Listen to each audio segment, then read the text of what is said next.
The most common question I get asked in my Twitch streams is, what's your skincare routine? The second is, how do you rank up from Diamond, Champ, GC1, GC2 to a higher rank? Without even looking at your gameplay, I can almost guarantee you're not taking opportunities you could be and scoring those goals. Before learning risky high boost plays, it's much more important to improve ground and low aerial shooting, especially for 1s and 2s. If you score 3 goals in a game from shooting better and overcommit less from your grounded decision making, then you are less reliant on your teammates and will rank up faster. Staying grounded, keeping your dodge and momentum are all big factors in creating options when shooting. I went into more detail on option coverage in a previous video which might help you understand where you might be going wrong before you shoot, but in this video we'll look at how to practice shooting and improve your power and accuracy. If you enjoyed, like and subscribe. I've got loads more coaching videos coming in the future. Let's get into it. Now obviously Freeplay is a great place to practice all of your mechanics, and there are ways to practice shooting in Freeplay, like we've got the D-pad directional movement, so you can practice by hitting the ball at yourself and try shooting the ball.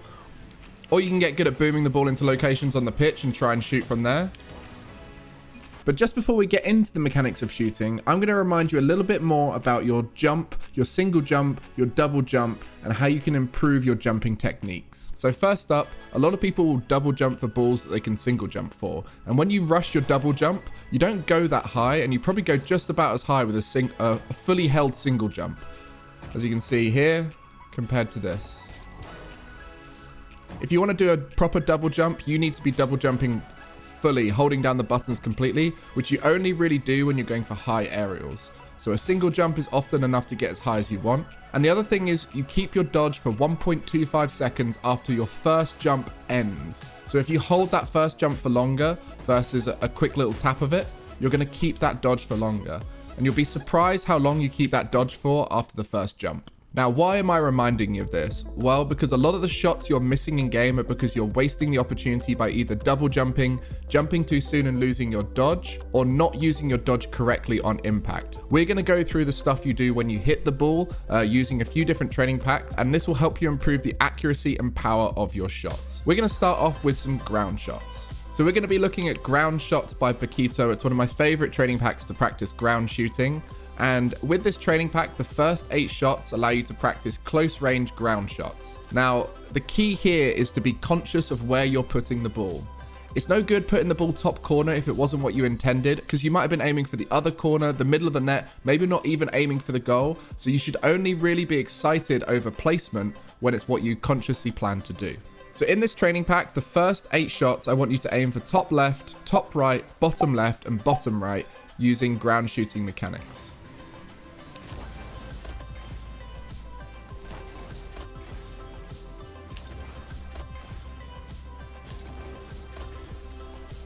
Now, how accurate you want to go into the corners depends on your rank. If you're a very high rank player, you might want to get it perfectly into the top corners and bottom corners as well. But if you're a lower rank player, just aiming it vaguely towards the top left, vaguely towards the top right, and bottom left, bottom right will often be enough.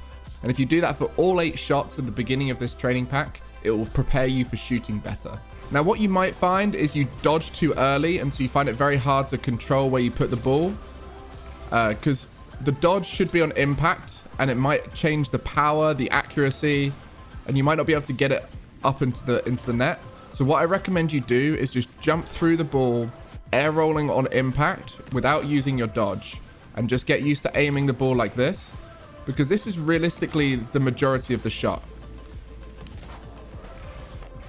So I'm going to aim for the far left corner. I'm going to aim for the near bottom corner. I'm going to aim for the top right. As you can see, it's a lot more accurate. And then when you add the dodge in, you'll find there's a little bit more power and control after doing that. Boom. Boom. Boom. Boom.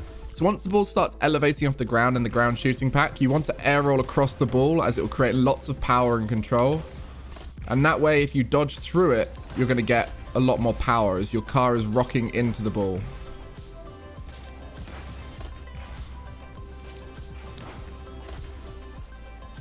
Yeah, like that one's 106 kph, and I think it hit the crossbar as well.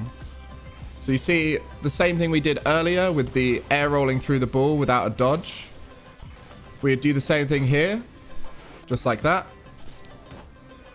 Just like that.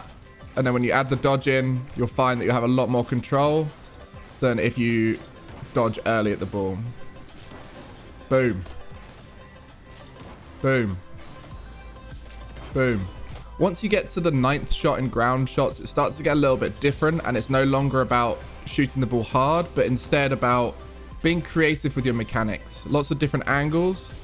And what I would say for all of these is just try and stay grounded as late as possible and shoot the ball into the net hard and controlled using a single jump dodge hit. And you'll notice the angles mean you want to try and change the angle beforehand with your car so you get around the ball.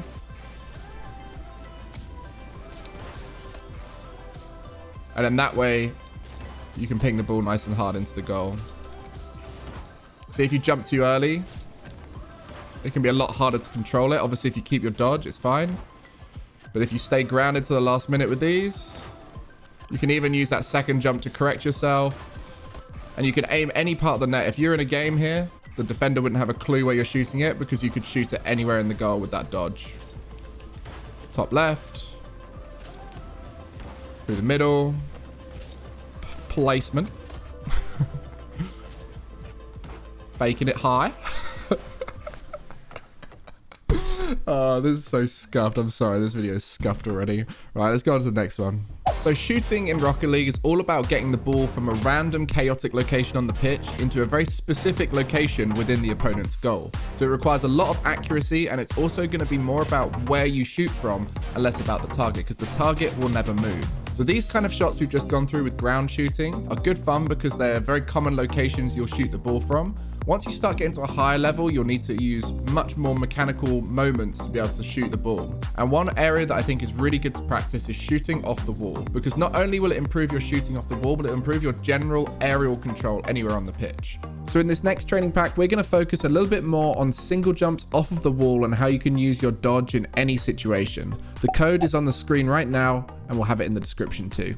So the same thing applies here as what we did with ground shooting, of jumping off with a single jump, flying towards the ball, hitting it, and then adding the dodge in after doing it a few times. So right here, I'm single jumping off the wall, holding that first jump for as long as possible, and trying to get a clean hit on it. Then when I add in the dodge, I have a lot more power and control.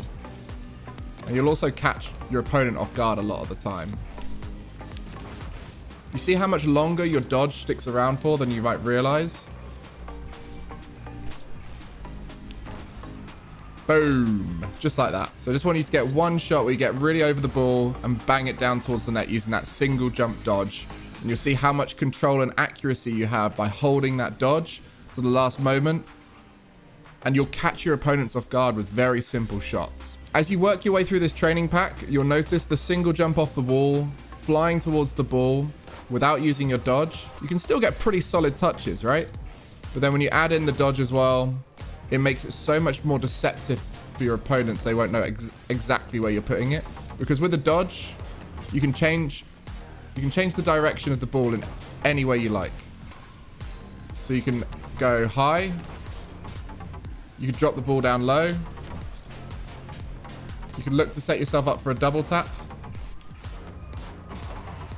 Very close. You can look to just bang it on target.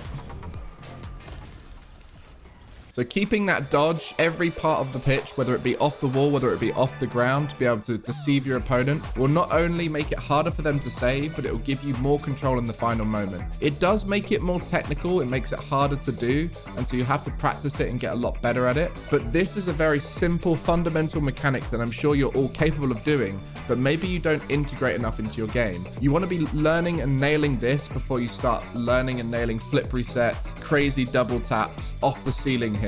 If you can do this well, that's going to shoot you up the ranks. Unfortunately, the higher the rank you get, the faster the gameplay is, and often you'll have to double jump aerial for shots. This isn't a problem because once you get to the rank where high aerials come in, you should be moving faster around the pitch. So you can actually get quite a lot of power and accuracy off of high aerials. And a good way to practice that is with training packs like the Ultimate Warm-Up Pack that I'm showing you here now, or even just the default aerial training that's within Rocket League. And when you're doing this, try and spend the first few bits of boost on the ground so you build up that speed so that when you fly up to it, you get used to hitting the ball with speed and momentum.